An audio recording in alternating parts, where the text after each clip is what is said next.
വിഭാഗത്തെ പേര് നടക്കുന്ന അവസ്ഥ എന്താണെന്നും ഇവരുടെ നേതാക്കന്മാരുടെ അവസ്ഥ എന്താണെന്നും ഈ ഗ്രൂപ്പിന്റെ പ്രത്യേക അവസ്ഥ എന്താണെന്നും വേർതിരിച്ചു പറയട്ടെ.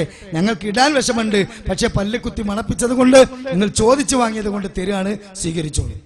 ബഹുമാനപ്പെട്ട സുന്നത്ത് ജമാഅത്തുമായി സമസ്തമായുമായിട്ടല്ലാതെ ഒരു ബന്ധവുമില്ല എങ്കിൽ പിന്നെ ആരൊക്കെയോ നോട്ടിലേക്ക് മാസിക ഇറക്കി അവൻ പ്രാന്തനാണ്. അത് നിങ്ങൾ മനസ്സിലാക്കണം. അച്ചങ്ങാടിക്ക് പ്രാന്താണ്, അത് നിങ്ങൾ മനസ്സിലാക്കണം. ഒരു പ്രാന്താലയത്തിന്റെ കൂടാണത്. അല്ലെങ്കിൽ അവർക്ക് പ്രാന്തല്ലെങ്കിൽ AP വിഭാഗം എന്നത് ഒരു തരം ഉളുപ്പില്ലാത്ത കൗമാണ്.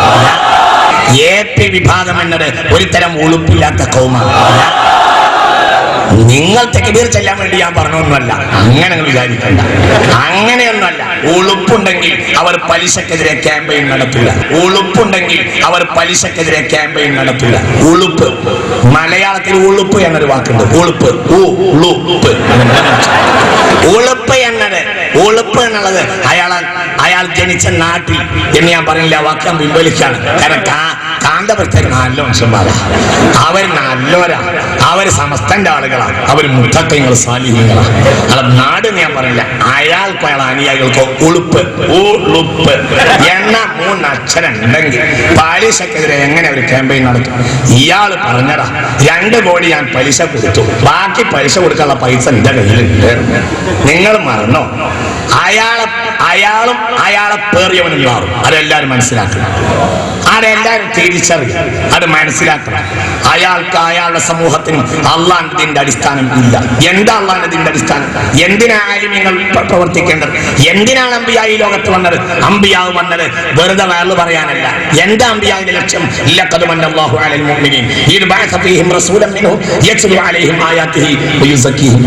തസ്കിയത്തില്ലാത്ത എന്ത് ആക്ടിവിറ്റീസ്, എന്ത് തസ്കിയത്തില്ലാത്ത സമൂഹം തോന്നിയാസം കാണിക്കാം, എന്നിട്ട് അതിനൊക്കെ അങ്ങോട്ട് ചിന്താപാട് വിളിക്കുക, കുറെ ആളുകൾ അങ്ങോട്ട് തക്ബീർ ചെയ്യാം.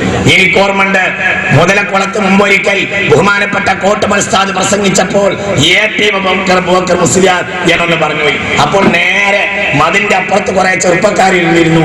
അവര് അല്ലാഹു അക്ബർ എന്ന് പറഞ്ഞു. അപ്പോൾ കോട്ടമൽ ഉസ്താദ് പ്രസംഗം നിർത്തിയിട്ട് പറഞ്ഞു, നിങ്ങൾ അല്ലാഹു അക്ബർ എന്ന് പറയുന്നത് എനിക്ക് വിരോധമല്ല, പറഞ്ഞു അല്ലാഹു അബൂബക്കർ എന്ന് പറയരുത്. അതൊരു വർത്താനം, അത് ആൺകുട്ടികളെ വാക്കാം. ഇന്നിപ്പോൾ അവിടെയാണ്, ഇന്ന് അവരവിടെയുള്ളത്. നല്ലോണം മനസ്സിലാക്കണം. ഇത് വളരെ ചിന്തിക്കണം. അവരുമായി നമുക്കൊരു കൂട്ടുബന്ധവും വേണ്ട. അവര് ഉളുപ്പില്ലാത്ത കൗമാണ്. ഇത് വളരെ ചിന്തിക്കണം. അവരുമായി നമുക്കൊരു കൂട്ടുബന്ധവും വേണ്ട. അവര് ഉളുപ്പില്ലാത്ത കൗമാണ്. അവർക്ക് അല്ലാഹുവിന്റെ ദീനോ സുന്നത്ത് ജമാഅത്തിൽ അവർക്ക് താല്പര്യമില്ല. അത് വേറൊരു കൗമാണ്. തസ്കിയത്താണ് ദീന്.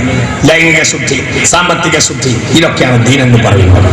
ലൈംഗിക ശുദ്ധിയും സാമ്പത്തിക ശുദ്ധി ഇല്ലാത്തൊരു കൗമിന് എന്ത് ദീനാണ്? ലൈംഗിക ശുദ്ധിയും സാമ്പത്തിക ശുദ്ധി ഇല്ലാത്തൊരു കൗമിന് എന്ത് ദീനാണ്? ഞാൻ പറയണം, എന്നെ കൊണ്ട് പറയിപ്പിക്കണ്ട, അതൊന്നും ഞാൻ പറയുന്നില്ല. സഹോദരങ്ങളെ, ഇതുകൊണ്ട് ആ വിഭാഗത്തെ നമ്മൾ വിടുകയാണ്.